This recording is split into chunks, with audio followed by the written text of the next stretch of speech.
Hi, good evening, everyone. We're joined by Coach Hill tonight. I'm Hank Dieter, and we have Scott Kibbe, the Navarro football historian.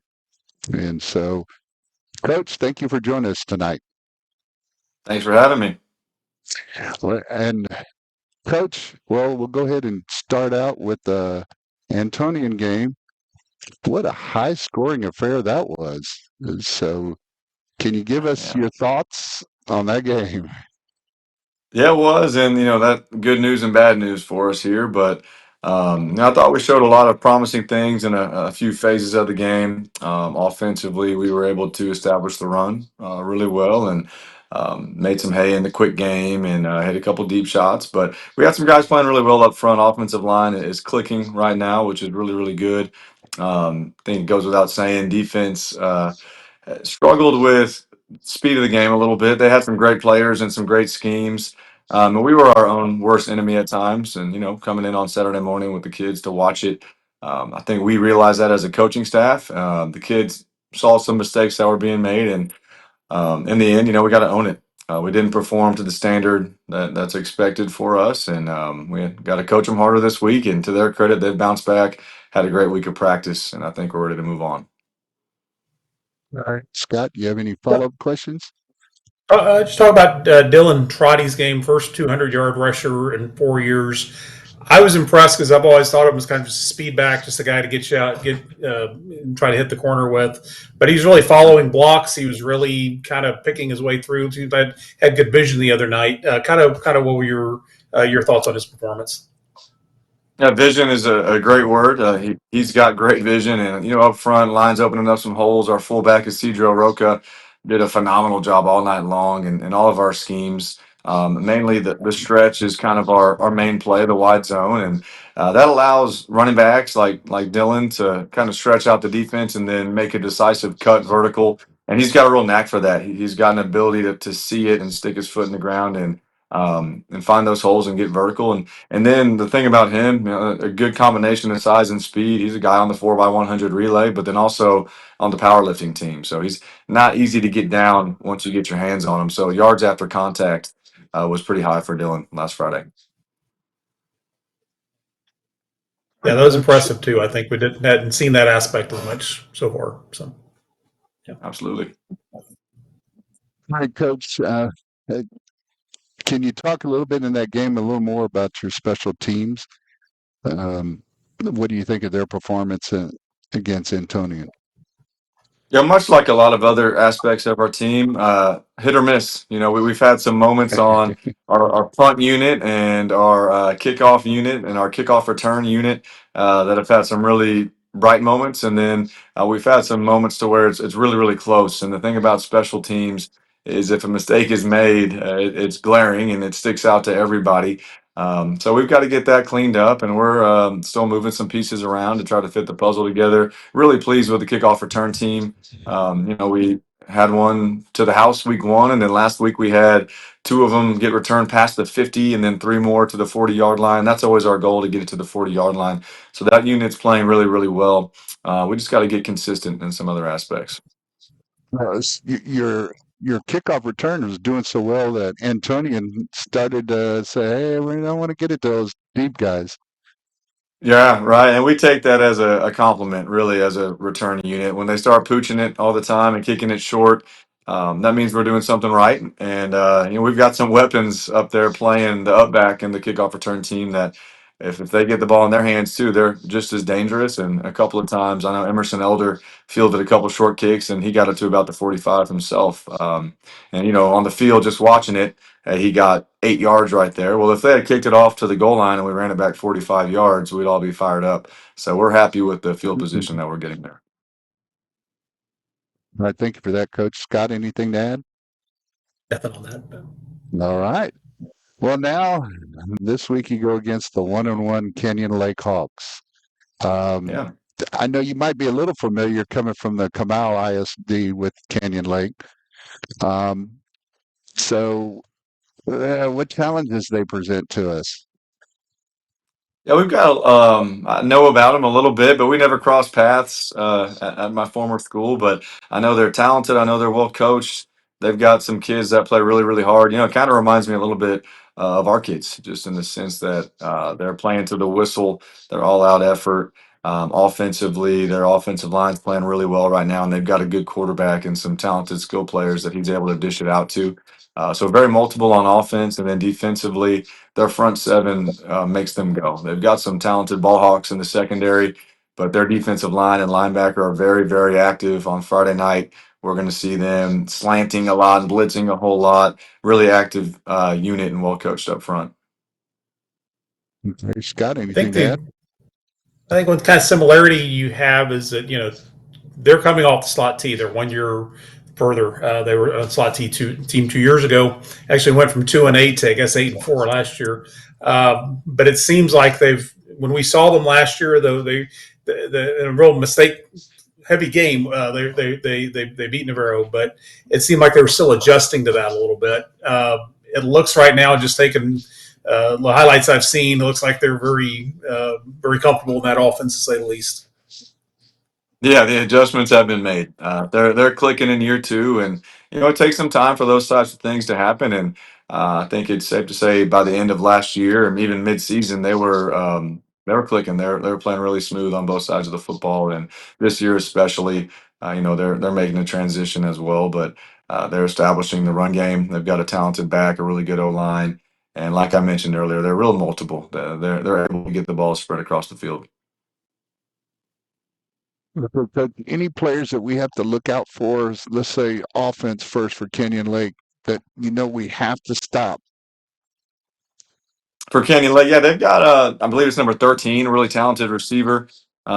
He's a good one in space. Their quarterback's able to get it to these guys. Number 19, Peyton King, he's a good receiver as well.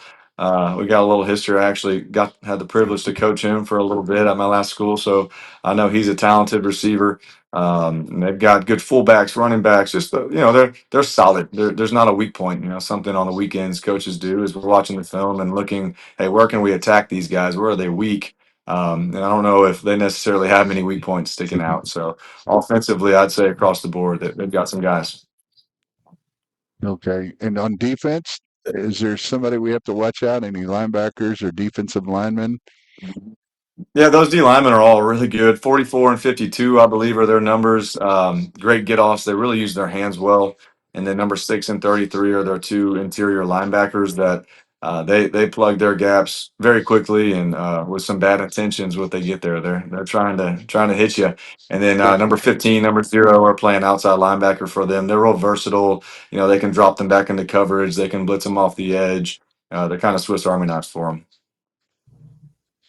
Scott, you have any follow-ups? I guess you're just asking how do teams? This is the first time they've seen you. Kind of what adjustments do they make on usually as the game goes on, or what are you seeing more from defenses as we go through the season?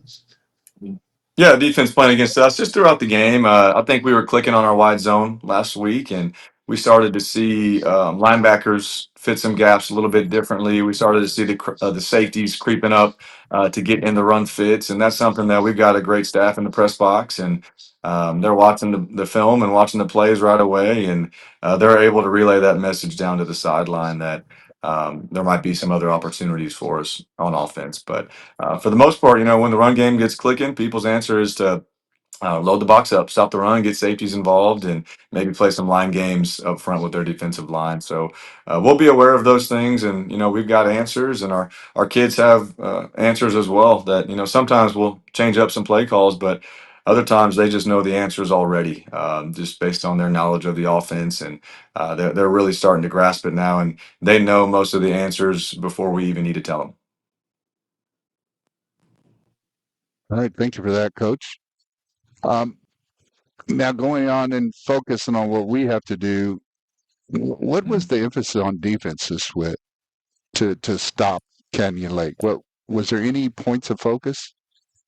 Absolutely. Communication. Communication is a huge one, and that's in all aspects of the game. But there were some plays that stuck out on film that you just got to get lined up. That's half the battle in football is what we were a little guilty of, perhaps over communicating if that's a thing. Defensively, we're kind of discussing, should we be in this or this or this, and that's really on us as a coaching staff. We need to narrow down their focus and make them decisive and make their calls and get lined up and play football. Because when we're lining up and playing football, our defense is really, really good. So I expect them to have a big bounce back week and play much better and just getting lined up and playing ball. And that's part of the whole adjustment of new coaching staff, new schemes. I think is once you get to a point where they don't have to think as much and they can react, That's right. and communicate still, but be able to react as opposed and knowing where they're going to be before they actually get there, if you know what I mean. No, absolutely. Yeah, if you're thinking, you're not playing fast, and if you're not playing fast, you're not playing well. So we got to get them playing real fast. There you go, Scott. Just asking about, you're kind of both in a similar situation as a kind of a bounce back week. You're trying to bounce back. Tough game last week, and although they played Austin Crockett last week, probably not a game they were maybe as worried about. But that was a really tough loss they had at the beginning of the season. Probably beating Crockett didn't take it that bad taste out of their mouth. But They always want to beat Wimberley. They always want to be. Yeah, we know that about Canyon Lake. That's a huge game to them, and they've had troubles. But what kind of just as a coach, from a coach's perspective, you're dealing with these very very young men here. Is it a psychological thing to get them to turn it around, or is it or kids just able to put that behind them better than maybe you and I are when something goes wrong? Yeah, so much of it I think is these kids are just competitors, and yeah, they get upset. No one likes to lose, and that's not anybody's intention going into a game. But I can speak for our kids. I can't really speak for Canyon Lakes guys. Clearly, they're playing well. I don't think they're dwelling on anything right now. But our guys are ready to work, and they showed up on Saturday. We had 100% of our guys here. They all went through the lift, all watched the film, all got better, and we've been stacking a really good week of work. They've had some really good practices going on, and I don't think they're dwelling on it either. They want to get better. They're eager to get better. They've owned up to the mistakes, and at the same time, we're going to be really honest as a staff and point out things that we didn't do well. Players, coaches, everybody involved in the game, and we're all trying to get better this week. And now, Coach, when you look at your special teams unit against Canyon Lake, do you see any opportunities there? We're always looking for chances, and we think any scheme in our scheme, it special teams, so much of it just comes down to discipline and knowing your assignment and effort. They're really, really dang good at it. Our kickoff return unit has been great. Their kickoff team has been great. They've got a kicker that places the ball really well, and they've got 10 guys screaming down the field really, really fast. So I'm excited to see that matchup, how our guys handle it, because it's going to be two really good special teams units going up against each other. But yeah, there's always improvement to be had in those units, and then there's always opportunities for a big play. Those are the ones that they can provide momentum, good or bad, and our goal is to be on the good side of that. Coach, something I've been meaning to ask you about this time of year, especially, is conditioning. And it looks like your guys haven't seen as much cramps as sometimes we see this early in the year. Look like they've held up well. The next 2 weeks, you play much bigger schools. They'll have, I'm guessing, probably have fewer players playing both ways, probably much more Right. depth. Do you feel confident going in with that? Well, probably a couple warm nights still ahead. Do you feel good kind of about where you guys are? We do, and that's no excuses in the schedule that we got. We're fired up to be playing these big teams and these really talented teams. And you're correct; they probably don't have as many guys to weigh in. Every single kid in our program plays both sides of the football, but that's just what we have to do. And our kids love it. Our kids get behind it. Our coaching staff enjoys it. And credit to them; they're buying into it, and they take their conditioning very, very seriously. We're a team that we lift heavy. We're not just trying to maintain throughout the season. We're lifting 3 days a week, and we're pushing real live weight. And when we're doing our conditioning and taking care of our body, we end these conditioning workouts with a deep stretch, just trying to prevent injuries as much as we possibly can. And then hydration. is really, really important. Wednesday, Thursday, Friday, we're forcing water down these guys. Every team meeting we have, they have to drink 2 water bottles throughout that meeting, and we're thinking that that's helping us out. Week one we had a couple guys cramping up, and that's typical in week one with the adrenaline. But last week we didn't have any, and we're hoping going forward that that trend can continue, and we'll continue to stretch them and work them out and run them and hydrate them as much as we can leading up to a game. All right, thank you for that, Coach. Well, Scott, and Coach, we're getting down to the end of the show, so we're going to ask you your 3 keys to victory for this game against Kenyon Lake. Yeah, special teams. We talked about it a whole bunch this show. I feel like we got some areas to improve upon, and we've got some areas that we've been doing well that we need to continue to do well, and hopefully expand on that success. Defensively, I would say we need to win third down. We need to do better on third down than we did last week, and I think that's pretty obvious. And our kids are having a great week of practice. I fully expect them to have a great showing on Friday night defensively. Then offensively and defensively, it's always a goal to establish the line of scrimmage. That's how you win a football game. You run the football and stop the run. I don't care if you're a spread team or a slot team, whatever it is. If you can win the line of scrimmage, that's going to give your team a good chance to win. So all those things together, and along with taking care of the football and getting some takeaways and trying to generate some explosives and limit theirs, that's what it'll all boil down to. Oh, very good. Scott, anything to add? No, nothing to add. All right. Coach, thank you for joining us tonight. And we look forward to next week and before that, Friday night. So we look forward to the big game. So I'm going to go ahead and sign us off. And again, Coach, thank you very, very much. Absolutely. Thank y'all. Go Panthers. Go Panthers.